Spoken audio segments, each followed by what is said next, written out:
All right, folks. Today, our Reddit story comes from r/EntitledParents, where we've got a confident, no-nonsense mom, her adorable diabetic daughter, and a Karen who's about to receive a reality check she never saw coming.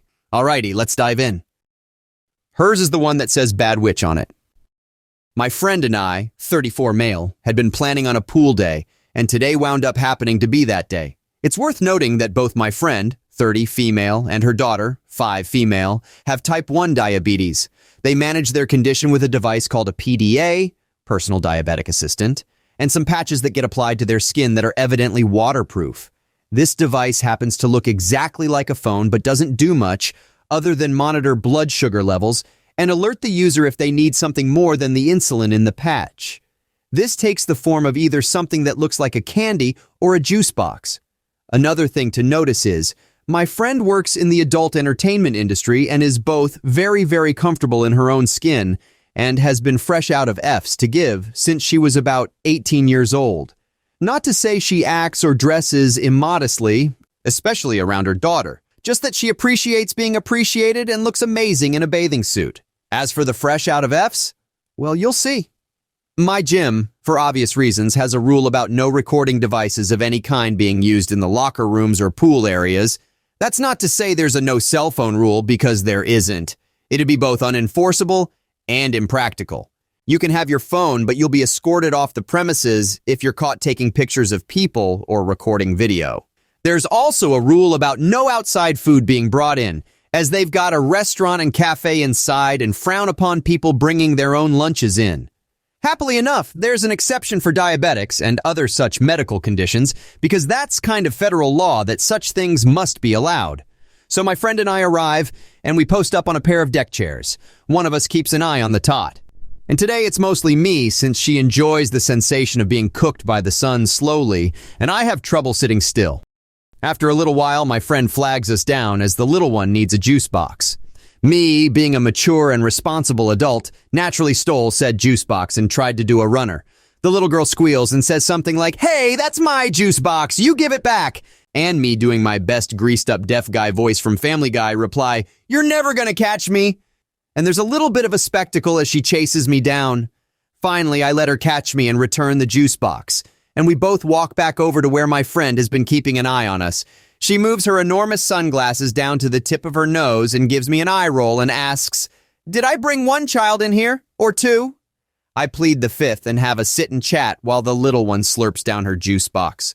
My friend then whips out her daughter's PDA, which has a hot pink case on it with a label on it that says, "Little B." This is to differentiate it from my friend's, which also has a hot pink case on it that says "Bad Witch" on it. It used to say "Little Witch," but that was frowned upon when she had to give it to the teacher for kindergarten, so Little B it was. We chill until the device has been appeased, and then I take the little one off for some more trips down the water slide while my friend flips over and undoes the back of her bathing suit so she's cooked evenly. Before we can make it very far, a middle-aged woman complete with the Karen haircut comes over and starts to squawk, "You need to cover up! There are children here!" My friend rolls over and keeps her bathing suit in place with an arm and points at me with her free hand. "I know. There's 2 right there. Don't let the size fool you. The big one's the less mature of the pair. What's your problem exactly?" Karen puffs up a bit. "My son won't stop staring at you. You're tempting him." Without missing a beat, my friend replies, "Oh, really? Why don't you try telling someone who gives an F? You're in my light. This is a pool. I'm wearing a bathing suit. Have a fantastic day." And then rolls back over onto her front. The Karen makes a gobbling sound, apparently at a loss for words, and stomps off with her fists clenched, presumably in search of a manager. Me and the little one go off for the water slides, which I was secretly looking forward to. A man in his 30s going down a water slide by himself? Rather odd. Going down a slide with a 4-year-old in front? Totally normal. After about an hour of impersonating a fish, I look for my friend and see her standing up, looking around with a very concerned expression on her face. I pop the little one onto my shoulders and we go check in. Apparently, at some point, my friend had managed to doze off despite the noise, and the big bag of stuff she brought in was missing, and she kind of needs it right now because her sugars feel off and she's dizzy. I leave the little one with her mom and think for a moment. Then I have a thought and figure going over to the check-in desk might be step 1. An attendant looks up at me with a smile and asks how he can help. I explain the situation, that there's a big bag missing. A pretty standard beach bag, so he asks if I can identify anything inside. There should be 2 hot pink things that look like phones inside. One says Bad Witch on it. The attendant covers his laugh just barely, and then brings up my friend's bag. He explains that a woman brought the bag over, claiming the person whose bag it was kept on using the devices inside to take pictures of her and her offspring. The guy knows that we probably didn't do anything wrong, but he had no idea to whom the bag belonged and also didn't want to get into it with that woman. I couldn't blame him. I take the bag back to my friend and she starts digging through it. And then the digging becomes rifling as things are rapidly ejected haphazardly from the bag. And then she looks up at me. "That witch," she says in a rather alarmingly cold tone. I said something clever, which sounded a lot like, "Huh?" All of the juice boxes and candy are gone and my sugars are hitting the floor. I'm going to kill her. Today I learned that irritability is an understatement as far as a low blood sugar symptom goes. My friend stands up, scans the area, and sees something. She stalks over and happens upon a rather smug and familiar-looking woman laid up on a lounge chair with a rather timid-looking boy of about 12 in the next chair over. The Karen opens her mouth to say something and manages to let out another squawking sound as my friend, without any preamble or warning, grabs the woman's bag and dumps the whole thing on the ground. The woman inelegantly falls off of her chair, frantically scrambling to collect all of her stuff while my friend bends over and picks up some candy wrappers and a single empty juice box. And then my friend says something in a tone that sends shivers down my spine when I think about it.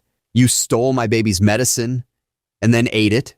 There's always something alarming about something said in a tone that sounds calm but is not at all calm. Sensing imminent violence, I placed myself between her and my friend and started shouting for help. A couple lifeguards ran over, one speaking into a walkie-talkie urgently.